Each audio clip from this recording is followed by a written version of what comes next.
கோவை நெல்லையில் ஆதிக்கம் செலுத்தும் சாதி அரசியல். திராவிட மாடல் ஆட்சியில் காற்றில் பறக்கும் சமூக நீதி கொள்கை. செந்தில் பாலாஜி மீது இரக்கம் காட்டும் முதல்வர் மு.க. ஸ்டாலின். கோவை மேயர் ரங்கநாயகி செந்தில் பாலாஜியின் செலக்ஷன் தான்.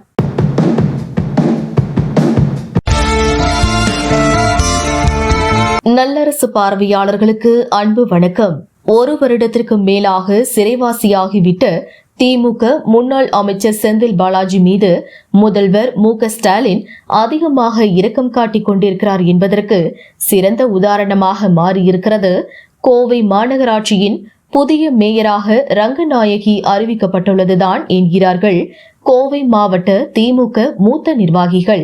2021ஆம் ஆண்டில் திமுக ஆட்சி அமைந்தவுடன் முதல்வர் மு.க. ஸ்டாலின் தலைமையிலான தமிழ்நாடு அரசில் செல்வாக்கு மிகுந்த மின்சாரம் மற்றும் மதுவிலக்கு ஆயத்தீர்வுத்துறை அமைச்சராக செந்தில் பாலாஜி நியமிக்கப்பட்ட உடனேயே திமுகவின் 2ஆம் கட்ட தலைவர்களே அதிர்ச்சி அடைந்தார்கள். முதல்வர் மு.க. ஸ்டாலினின் அன்பை பெற்ற மூத்த அமைச்சர்களை விட செந்தில் பாலாஜிக்கு முதல்வர் குடும்பத்தினரிடம் கிடைத்த அபரிதமான செல்வாக்கை பார்த்து திமுகவின் பொதுச் செயலாளர் துரைமுருகன் உள்பட பாரம்பரிய திமுக தலைவர்கள் பலர் நொந்து போனார்கள். 2022ஆம் ஆண்டில் 2ஆம் கட்டமாக நகர்ப்புற உள்ளாட்சி தேர்தல்கள் நடைபெற்ற போது கோவை மாவட்டத்தின் பொறுப்பு அமைச்சராக செந்தில் பாலாஜி நியமிக்கப்பட்ட நேரத்தில் கோவை மாவட்டத்தில் செல்வாக்கு மிகுந்த அதிமுக தலைவரான SP வேலுமணிக்கு சப்த நாடியும் அடங்கி போய்விட்டது என்று கிண்டல் அடித்தார்கள் கொங்கு சமுதாய தலைவர்கள். SP வேலுமணியின் கோட்டையாக திகழ்ந்த கோவை மாநகராட்சிக்குட்பட்ட 100 வார்டுகளிலும் திமுக கூட்டணி அபாரமாக வெற்றி பெற்று கோவை மாநகராட்சியை மட்டுமின்றி கோவை மாவட்டத்தில் 90% மேற்பட்ட உள்ளாட்சி மன்றங்களில் திமுக தலைவர்களே வாகை சூடி அதிமுகவுக்கு அதிர்ச்சி வைத்தியம் தந்தார்கள். நகர்ப்புற உள்ளாட்சி மன்ற தேர்தல்களில் கொங்கு மண்டலத்தில் அதிமுகவை பின்னுக்கு தள்ளி திமுக கூட்டணி மகத்தான வெற்றி பெற்றதற்கு செந்தில் பாலாஜியின் அயராத உழைப்பும் தாராளமாக பணம் செலவு செய்யப்பட்டதும் தான் பிரதான காரணங்களாக கூறப்பட்டது. கொங்கு மண்டலத்தில் அதிமுக பொதுச் செயலாளர் எடப்பாடி பழனிசாமி, அதிமுக முன்னாள் அமைச்சர்கள் தங்கமணி, SP வேலுமணி ஆகியோரை விட அதிக செல்வாக்கு பெற்ற அரசியல்வாதியாக செந்தில் பாலாஜி தலையெடுப்பதை அதிமுக முன்னணி தலைவர்கள் விரும்பாத நேரத்தில் தமிழக பாஜக தலைவர் K. அண்ணாமலைக்கும் கொங்கு மண்டலத்தில் செந்தில் பாலாஜி அசுர பலத்தோடு வலம் வருவது எரிச்சலையே ஏற்படுத்தியது.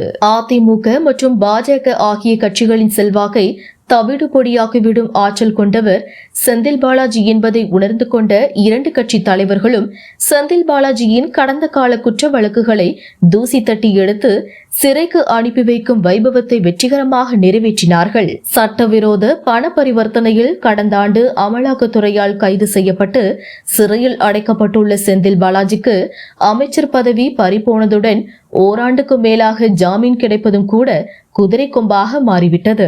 சென்னை புழல் சிறையில் செந்தில் பாலாஜி அடைப்பட்டு கிடந்தாலும் கூட கோவை மாவட்ட திமுகவில் அவர் வைத்ததுதான் சட்டம் என்பதை நன்றாகவே உணர்ந்து கொண்டிருக்கிறார்கள் ஆளும் கட்சியை சேர்ந்த முக்கிய பிரபலங்கள். கடந்த நாடாளுமன்ற தேர்தலில் செந்தில் பாலாஜியின் விருப்பத்தின் பேரில்தான் அவரது ஆதரவு பெற்ற கணபதி ராஜ்குமார் கோவை நாடாளுமன்ற தொகுதியில் திமுக வேட்பாளராக களமிறக்கப்பட்டார். அதிமுக முன்னாள் மேயரான கணபதி ராஜ்குமார் செந்தில் பாலாஜியின் அழைப்பை ஏற்றுதான் அதிமுகவில் இருந்து விலகி திமுகவில் தன்னை இணைத்துக் கொண்டார். திமுகவில் இணைந்து 1 வருடம் கூட முடியாத போதும் கோவை நாடாளுமன்ற தொகுதியில் திமுக வேட்பாளராக கணபதி ராஜ்குமாரை அறிவிப்பதற்கு செந்தில் பாலாஜி மீது முதல்வர் மு.க. ஸ்டாலினுக்கு இருந்த அதீத நேசம்தான் முக்கிய காரணம் என்கிறார்கள் பாரம்பரிய திமுக குடும்பத்தை சேர்ந்த கொங்கு நிர்வாகிகள். கணபதி ராஜ்குமாருக்கு முன்பாகவே செந்தில் பாலாஜியால் கோவை மாநகராட்சி மேயர் பதவியில் அமர்த்தப்பட்டவர்தான் கல்பனா ஆனந்தகுமார். கொங்கு சமுதாயத்தைச் சேர்ந்த கல்பனா கோவை மேயர் பதவியில் அமர்ந்த நாள் முதலாகவே கோவை மாநகர மத்திய மாவட்ட செயலாளர் கார்த்தி, திமுக பெண் பிரமுகர்களும் கவுன்சிலர்களுமான மீனா லோகு, சாந்தி முருகன் உள்பட பலர் செந்தில் பாலாஜி மீது கடும் கோபம் அடைந்தார்கள். செந்தில் பாலாஜி சிறைக்கு செல்வதற்கு முன்பு வரை கூண்டு கிளியாக இருந்த மேயர் கல்பனா அமலாக்கத்துறையால் கைது செய்யப்பட்ட செந்தில் பாலாஜி ஜாமீனில் கூட வெளியே வர முடியாத நிலையில் இருக்கிறார் என்பதை அறிந்து கொண்டு சகட்டு மேனிக்கு ஊழல் பணத்தை வாரி குவிப்பதில் வெறிகொண்டு அலைந்தார். திமுக முன்னணி தலைவர்களை மட்டுமின்றி திமுக கவுன்சிலர்களுக்கும் மரியாதை தராமல் அடாவடியாக நடந்து கொண்ட கல்பனா, ஒப்பந்ததாரர்கள், மாநகராட்சி அதிகாரிகள் என அனைத்து தரப்பினரிடமும் கப்பத்தை கராராக வசூலித்து திராவிட மாடல் அரசுக்கு குறுகிய காலத்திலேயே அவப்பெயரை தேடித்தந்தார் கல்பனா ஆனந்தகுமார். கல்பனாவின் அதிகார துஷ்பிரயோகத்திற்கு முற்றுப்புள்ளி வைக்கும் விதமாக கோவை மாநகராட்சி மன்ற கூட்டத்திலேயே திமுக பெண் கவுன்சிலர்கள் உட்பட ஒட்டுமொத்த மாநகராட்சி கவுன்சிலர்களும் போர்க்கொடி தூக்கியதை அடுத்து திமுக தலைமையின் கட்டளைக்கு அடிபணிந்து மேயர் பதவியில் இருந்து கல்பனா விலகினார். அடுத்த மேயர் யார் என்ற போட்டி தலை தூக்கிய நேரத்தில் கொங்கு, முதலியார் உள்பட பல்வேறு சமுதாயத்தைச் சேர்ந்த திமுக பெண் கவுன்சிலர்கள் 8க்கும் மேற்பட்டோர் மேயர் பதவியை கைப்பற்றும் நோக்கில் சென்னைக்கு படையெடுத்தார்கள். திமுக தலைமையின் ஆசியை பெறுவதற்காக கோவை மாவட்ட பொறுப்பு அமைச்சர் முத்துசாமியின் தயவை தேடி ஓடினார்கள். மேயர் தேர்வு விவகாரத்தில் திமுக தலைமையே முடிவெடுத்துக் கொள்ளட்டும் என ஒதுங்கிக் கொண்டார் அமைச்சர் முத்துசாமி.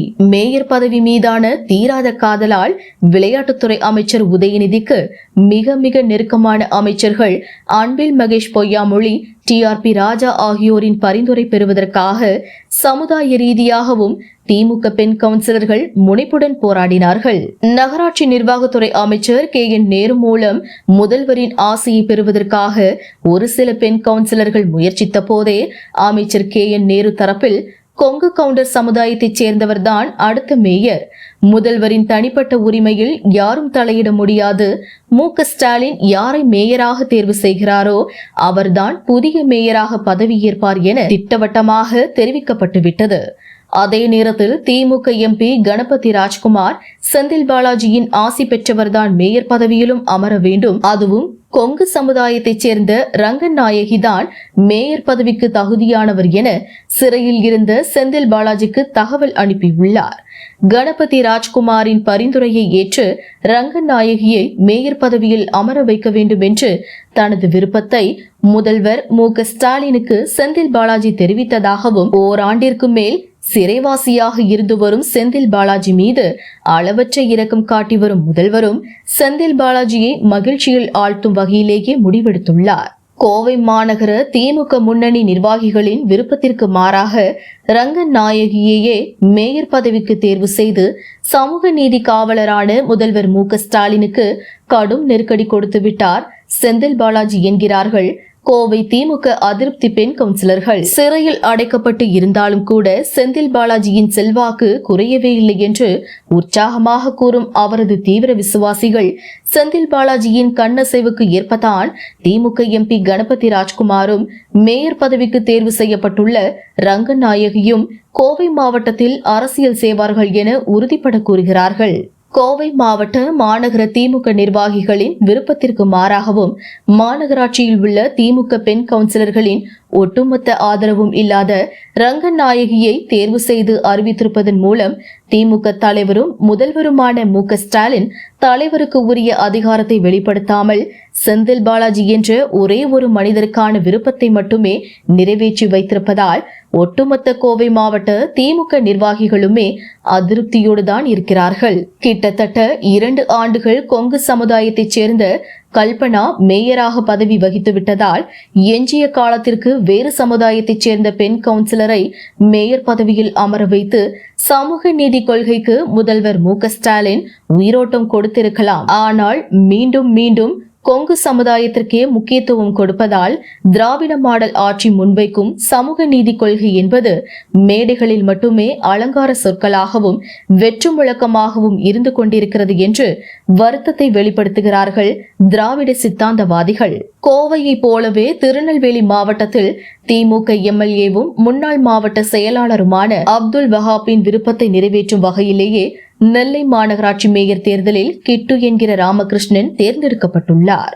வஹாப்பின் சிஷ்யர் தான் ராமகிருஷ்ணன் என்றாலும் கூட மக்கள் சேவையில் அதிக ஆர்வம் காட்டக்கூடியவர் என்பதாலும் அதிகார மமதையோடு வலம் வந்த முன்னாள் மேயர் சரவணனை போல நடந்து கொள்ள மாட்டார் என்பதாலும் நிம்மதி பெருமூச்சு விடுகிறார்கள் நெல்லை திமுக முன்னணி நிர்வாகிகள். அதே சமயம் நெல்லையிலும் சமூக நீதி கொள்கையை நீர்த்து போகச் செய்யும் வகையில்தான் பிள்ளைமார் சமுதாயத்திற்கே மீண்டும் முக்கியத்துவம் கொடுத்திருக்கிறார் முதல்வர் மு.க.ஸ்டாலின் என்று வருத்தப்படும் பகுத்தறிவுவாதிகள்.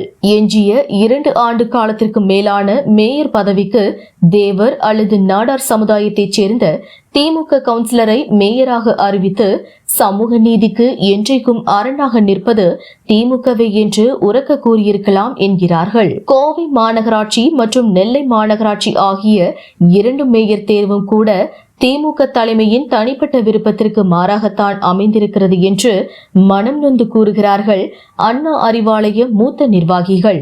மறைந்த அதிமுக பொதுச் செயலாளர் செல்வி ஜெயலலிதாவை போல கம்பீரமான தலைவராக மு.க.ஸ்டாலின் விஸ்வரூபம் காட்டாமல் திமுக முன்னணி நிர்வாகிகளின் நிர்பந்தங்களுக்கு அடிபணிந்து போவது வருங்காலத்தில் திமுகவை மிகவும் பலவீனப்படுத்திவிடும் என்றும் சமூக நீதி காவலர் மு.க.ஸ்டாலின் என்று சரித்திரத்தில் இடம்பெற முடியாமல் போய்விடும் ஆபத்தும் உள்ளதாக கவலையோடு கூறுகிறார்கள் கோவை மற்றும் நெல்லை மாவட்ட திமுக மூத்த நிர்வாகிகள். நன்றி நண்பர்களே. மற்றொரு சிறப்பு செய்தி தொகுப்புடன் மீண்டும் சந்திக்கிறோம்.